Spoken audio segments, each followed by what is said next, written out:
this is Justin Prince. Man, thank you for joining me in this online discussion. Now, this is the MLM versus social retail. This is for those of you who are network marketing professionals, direct sales professionals. You've been around the game and you maybe have thought similar to what I've thought, which is there's got to be a better way to do this whole thing. And so we're going to discuss the difference in the business models in this discussion today. Now, to start this, I want to start with you with my story because I think it leads nicely into what we're doing with Modere, what we're doing with social retail. My wife and I have 4 young kids. You know, I'm a daddy first, I'm a husband first for sure. I was introduced to our profession when I was 25 years old. And at the time, I was kind of skeptical about it. You know, once I got over my skepticism, I said, I'm gonna go all in on this thing. I went for it and I became the #3 earner, the national spokesperson for this nutrition company. And I was like, man, I'm the man at this. And then the company went out of business. And I'm like, I'm not the man anymore. Some of you guys have ever had this happen. It's just like the worst feeling ever. I had no college education. I had really no professional background. I was making pizzas and working at a mall kiosk prior to this whole thing. And so when that happened, I had different company owners and top earners calling me. I was like, who are all these people? And I ended up joining another company. And I was looking for good mentoring at the time. I joined this company. I thought it would take me 2 months to get full time. It took me 2 years. And at one point I moved my pregnant wife and our 2 babies into the loft of my wife's parents' garage. I'm living there. I'm 27 years old. I'm a grown man living in the United States of America. And I'm like, what am I doing with my life? I'm like chasing this like MLM dream, I share that story with you to say this. I ultimately became the fastest growing distributor we had anywhere in the world with that company. Traveled all over the world. I was speaking in Moscow and Omsk, Russia, and Almaty, Kazakhstan when I was 29. Had this crazy cool experience. But I got to a place where I lost my belief in our profession. I'm just gonna be totally just lay it on the line with you. It wasn't about that company, it was about the business model of network marketing. I got to a place where I thought it was inherently unstable. Have you ever met those people that are like, look, my first company had 10,000 people on my team, my second company had 20,000, my third company 30,000, this is the one I waited for my whole life. And I'm thinking, where's the first 10,000 people? What happened? And what happened was the model failed them. And some of you guys have had this happen. Like you start wondering, what's wrong with me? And it's almost like we build it up and then it starts to go down. You're like, what's going on? So I ended up selling that business. I wasn't gonna go around the world, go around the country telling people, hey, you can do this or you should do this. This is a good business. If I felt like the business model was fundamentally flawed. And so when I sold that business, I got out for the next 2 years. I was doing private equity consulting. And then I was introduced to the product that turned into what you're gonna see today, the Modere, the social retail, as a consultant. I came into a company that was 25 years old as a consultant to help them transform this company. So when we talk about the model, let's talk about the business model for a minute. When we talk about the model, I want to talk about the old model, because when you see this, you'll be like, oh, this is what we all do. First thing is the network marketing business model, it's been this way for 100 years, is what's called a self-consumption or internal consumption model. What does that mean? It means that you sign up in the company as a promoter, brand partner, associate, distributor, whatever the company calls you, representative. And then you go out there and you start getting other people to join the company. They typically have like a wholesale price and they join and they get a discount on the products. And you receive an override commission on all of the consumption, the self-consumption or the internal consumption of that network of people. Now look, I have no problem with you using the products. I think you should consume the products, that's cool. I have no problem with you recruiting other people, great. What's the problem? Is that there's no end consumers or very little end consumers. In other words, they're all kind of like us, they're all part of the thing. So that model, that self-consumption model, what happens is it rolls out like an accordion.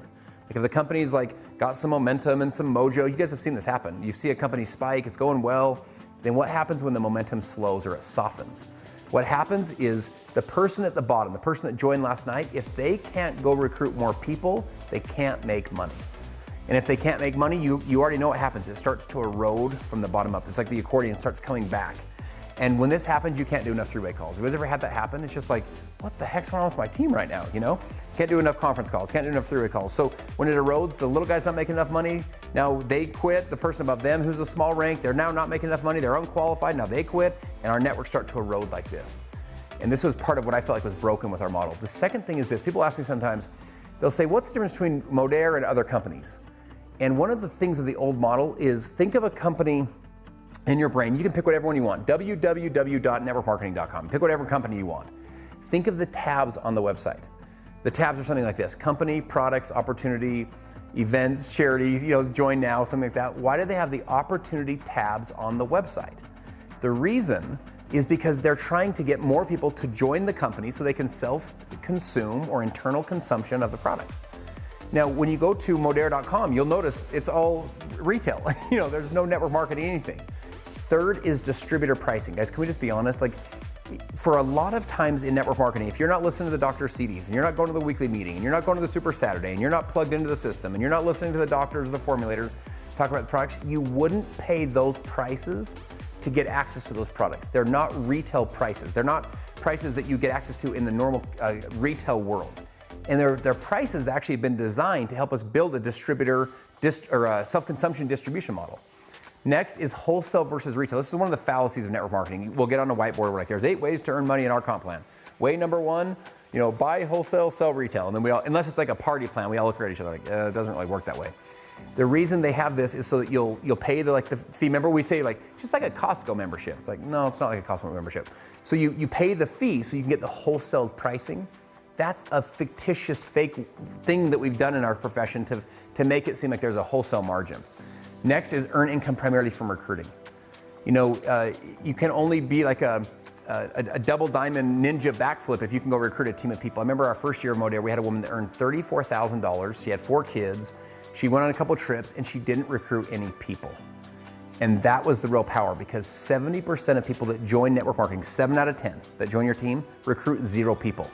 So what happens is we churn through those people. They leave us feeling like a failure, and what failed them was not them. They were willing to put in the effort. What failed them was the business model. And then lastly is recognition titles are based only from recruiting, or primarily from recruiting. And what I mean by that is this. It's like, you can't become the guru, superstar, ninja, backflip, diamond, sapphire, whatever. You can't become that unless you build this huge network of people. And in there's a broken part of that you can't be recognized, or you can't rank advance from just customer acquisition. Now, the federal government's had an issue with this. The FTC has said, and this has happened to multiple businesses, they've said, look, you guys don't have enough customer consumption. Most of your revenue is actually coming from distributors. So I came into a company that was a 25-year-old company at the time. It's now over 30 years old. So we had a super unique opportunity because we had a company that had done over $6.7 billion in sales when I showed up. It was a couple $100 million a year, was owned by one of the largest equity funds in the country. It was a $2.3 billion fund that owned Mrs. Fields Cookies, TCBY Yogurt, Chevy's Tex-Mex. We had the financial strength and backing to really turn it around, to really disrupt the industry. And we had this incredible product line that had been serving markets all over the world. Yet, the company had had some issues, right? They'd been through an 8-year double-digit decline in revenue, so they needed to be transformed. And playing it safe wasn't the idea. So we thought, okay, we had a smart group of people, some of the smartest people you'd ever meet, and we said, if we were to do something together, let's do something big. Like, let's not create a better version of network marketing or a better version of MLM, like a 2.0 of somebody else. Like, look at them, they're good, let's copy them. No, we were like, if we're gonna do something together, let's disrupt the industry. If we're gonna do something together, let's change the game forever. And so when I think of a different business model, what I want you to think about it is like Henry Ford said, if I would have asked the people what they wanted, they would have said faster horses. Like, we could only see what we've seen. And think of what Netflix did to Blockbuster. What Netflix did was not create better entertainment. Now today they have original entertainment, but that wasn't the original idea. The original idea was the same entertainment, but they gave you a better business model. Instead of like getting in your car and driving to Blockbuster, you just clicked a button on the couch on your underwear and you were good to watch it. So we said, what if we could change the game forever? Now, 6 months before I'm sitting there in this boardroom, I'm sitting at lunch with a friend of mine in Provo, Utah. And the dude's dressed to the nines. Tuesday afternoon at lunch, he's got like his pocket squares in. He's got his cufflinks, match his shoelace. I'm like, bro, where do you get all your clothes? What's wrong with you? You look like you're going like a New York City premiere and we're in Provo, man. What's wrong with you? And he said, I shop at Nordstrom's Rack. Now, I'd heard of Nordstrom's Rack before. And then he said, I shop at Gilt.com. And I go, what's Gilt.com? And the guy looks at me like I'm an idiot, like I'm living under a rock, Like, I've never even heard of this before. And he picks up his phone at lunch, sends me a text message. In the text is a link. I click the link, it gives me $25 off Gilt.com, gives him $25 for sharing. It's what's called a give benefit, get benefit. I remember getting in my car and I remember thinking it should be that easy. Like, what just happened right there at lunch, building a network should be like what just happened right there at lunch. Because check this out. Normally in network marketing, you know how it is. You call this awkward conversation like, hey, Billy, remember me from science class 18 years ago in high school? It's like, what? And then you give me the pitch, right? And then I join, and then you send me to 3 Super Saturdays to teach me what to say to people, and then 3 more Super Saturdays to overcome my fear and personally develop me enough to dare say it to someone. And 6 months from now, I recruit someone and we're like, we got duplication. Like, we got momentum over here in our company, right? And it's kind of this awkward conversation. What happened there at lunch with this retail give-get conversation was so normal, so natural. Now, fast forward 6 months. I'm sitting in the boardroom of this multi-$100 million company. I'm the youngest guy in the room by far. And I'm sitting there and I remember one of the guys who's the chief branding officer. He's worked with Macy's, Gap, Chipotle, Sephora, Ray-Ban. I mean, I tell people, this guy didn't even know how to spell MLM, right? Didn't come from this world at all. He says to me, he goes, have you ever heard of guilt.com? And I look at him like, come on, bro. You think I don't know what guilt.com is, you know? Like, you think I'm not cool, you know? So I'd heard of it once in my whole life, so I felt like I was in the know. He says, he goes, they're 6 years old. He goes, do you know how many customers they have? I said, I know of 2, you know, me and my buddy. And so he said, they have 6 million customers. He says, do you know how much revenue they do a year? I said, I don't know, 30 million? He said, $1 billion per year in sales. That's when the idea hit me. I thought, what if you could combine the power of this shift that's happening in retail, which is the shift from physical to digital in social shopping, and you could combine it with the power of direct sales. If you could do that, you could create something brand new. You could create this idea called social retail. So social retail is this idea of a retail brand powered by people. This is the first social retail company in history. So when you go to Modere.com and you look at the site, there's the tabs. There's no opportunity tab. Why? Because, my friends, 95% of the US population are non-network marketers, which means 5% of us are. Guess where all the volume lies? You know, it doesn't lie with us calling each other like, hey, Randall, like, does your company suck? Well, mine sucks less than yours, so come over to mine. That's not where the volume lies. The volume lies with you getting legitimate, authentic, and normal volume and activity from the 95% of the population. Part of what's so unique about Modere is you put a customer into Modere.com. The way that you're used to as a retailer is they start talking to you. They market to you with flash sales, limited time offers, promotions, incentives, discounts. They say Father's Day offer, Mother's Day offer, time to shop, time to share. Have you ever had that happen? Modere does the same thing to your customers. So you put a customer into Modere.com, they start marketing to your customers, not only encouraging your customers to shop again, but they're also encouraging them to share with other customers. In fact, right now, 1 out of every 3 customers that shops at our site every month comes from the referral of a customer. So 35% of our sales come from customers referring customers. Guys, using like MLM terms, they're duplicating. Like, our customers are duplicating, not just our reps, our actual customers are as well. Also, Modere has Smart Ship and loyalty programs that we model off of Amazon Prime. So the more that your people order, the more that your customers order, the deeper discount they get, up to 15% off their orders every month. This is continued to drive real, true retention. Our goal is not to compete with retention of MLM. MLM retention is brutal. We're trying to compete with consumer packaged goods. What this business model has led to is a 10-to-1 ratio of customers to social marketers, people that are actually doing the business. Think of it this way. What does that mean? 10-to-1 ratio. That means for every one person that does your business, you don't have one order. For every one person that does it, you have an average of 10 orders, because each person's averaging 10 customers. So if you build a team of 50 people, that's the potential of 500 orders. Build a team of 1,000 people, it's a potential of 10,000 orders. You build a team of 10,000 people, it's a potential of 100,000 orders that you could potentially earn a commission on because of the power of this customer model. What's also happened is 85% of our revenue comes from real retail customers. Now, you've been around the space. You know how big of a deal that is. Most direct sales network marketing companies, most of their revenue comes from the distributors or the associates buying the product.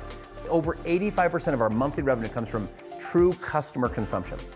This has led to, in just our first 5 years, over 3 million new customers, over $1 billion in overall sales, over 500 million has been paid out in commissions, and this is just the beginning of where we're headed.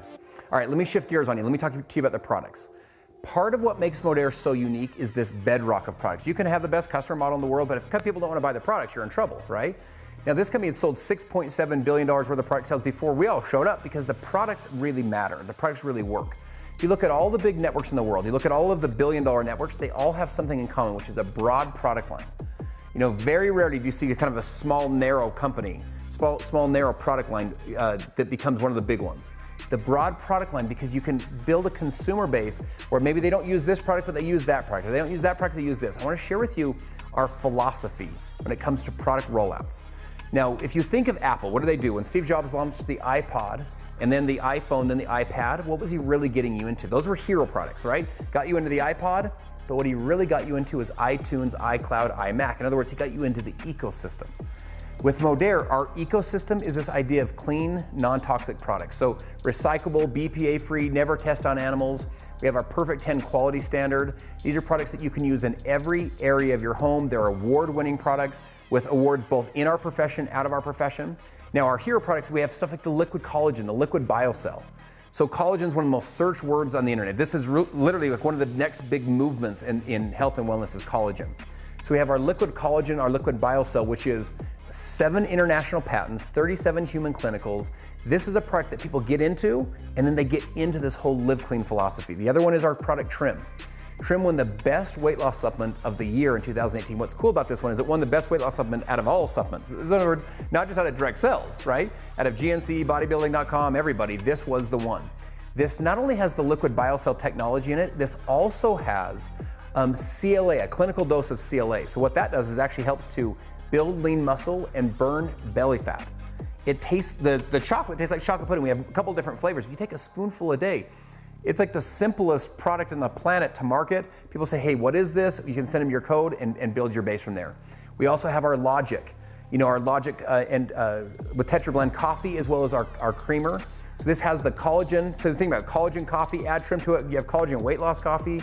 You have the MCT oils, grass-fed butter with the creamers. The other thing that's so powerful about the product line is our sports nutrition and our Go products. So you have stuff that you can use literally on the go. You can have stuff for mental clarity, mental focus, for energy, you can use in every area of your home. So the hero products get you into this broad range of everyday essential, non-toxic products that are safe, that are effective, and that are affordable. Here's the thing, my friends. You've seen the rise of Trader Joe's. You've seen the rise of Whole Foods. People want safe products. Why did everyone already not buy safe products? There's a couple of reasons. One, they're hard to find. 2 is they don't work, like their hair's matted down like this, and they're like, oh my gosh, this shampoo didn't work. Or 3 is they're too expensive. So if you have a one-stop shop with safe, effective, and affordable products, you have what the consumer base is actually looking for, and you have it in one place. So at this point, you've got the company at the right time in the company's history, you got the business model, you've got the products, you've got the compensation, you've got everything that you need to build the business that you'd like to build, and to really help us disrupt this industry, to become the ones that lead the way in the social retail revolution. So we have a values-based company. Our company, I believe that there's good volume and bad volume. You've had this happen in your teams. Like, we're looking for the right people that want to partner with us, people that espouse the 6 values that we have as a company. Also, online systems and duplication. One of the reasons people don't want to join you in your current business or haven't wanted to join you in the past is not because they don't want the benefits of what your business can do, is they don't want to do the work that you're doing. And what I mean by that is not like something for nothing, no work. I'm saying that more like they don't want to do the home parties and the grind themselves to death at the weekly Santa Fe hotel meeting at the local Hilton. They want to be able to meet people where they're at, which is online. We've pioneered how to create true duplication with real systems online. You can literally plug into and learn to make money on your phone. The movement now is the gig economy. The gig economy we're not getting access to them in network marketing. It's because the old model doesn't talk to the gig worker. We can talk to that person. We pay 2 times per day. You know what I'm saying? People can make a sell right now, send the $10 code, and we'll pay them on both their first orders and reorders twice a day. We also have a dual-sided compensation plan. What this means is this. It means people can win by just acquiring customers, and people can win by building a team. A dual-sided compensation plan helps more people to win. It helps people that have tried direct sales in the past and they weren't good at recruiting. It helps them to win here. So you have the customer side, so they can build a customer base, they can get recognition, they can cross stage, they can feel like $1 million just from the customer side. One of the questions I like to ask people is, hey, show me in your comp plan how I can make $1,000 a month, or $10,000 a month, or $100,000 a month, and recruit 0 people. Most networkers look at me like, what are you talking about, We have people that have built incredible businesses on just the customer side. The last thing is pre-momentum timing. My friend, you've heard this idea, you want to get in early. It is direct sales myth. It's the biggest myth in direct sales. You want to get in early? No, you don't want to get in early, What you want is to get in early on momentum. Just being early in the company's history is not what you want. You want to be in early on momentum and be one of the ones that helps to cause it and to drive it. And what I want to share with you is this. As you look at the pioneering that's happened in Modere, those first number of years to kind of lay the foundation, to create the online systems, to do the different acquisitions of these incredible product lines, to put it all together, to build the system, to build the models, to do something no one's ever done before. That was not where you wanted to join. Where you want to join is now. Here's why. Since we launched Modere in 2016, all of the global markets were fully transformed to Modere. North America is up 973%. Australia and New Zealand is up 101%, and Europe is up 671%. What I want to share with you is this. This is just the beginning of this inflection point of where we're headed. This is the right time. I feel like it took us 6 years to get to the start line. We've never been in a more unique situation to help this company to go truly into momentum, to drive from, a couple $100 million a year to a multi-billion-dollar business. And our drive now is to that first billion. If you've been looking in your career for the right company at the right time, the right disruptive business model, the right values and culture, the right compensation, and the right systems where you can actually leverage it and help people to win regardless of their skill sets or their backgrounds, this is what people look for their whole life. I'd encourage you to get back with the person that shared this with you and have them assist you in the enrollment process. We look forward to partnering with you, answer any tough questions that you have, and we think the closer you look, the better it's gonna look. Thanks so much. Talk to you soon.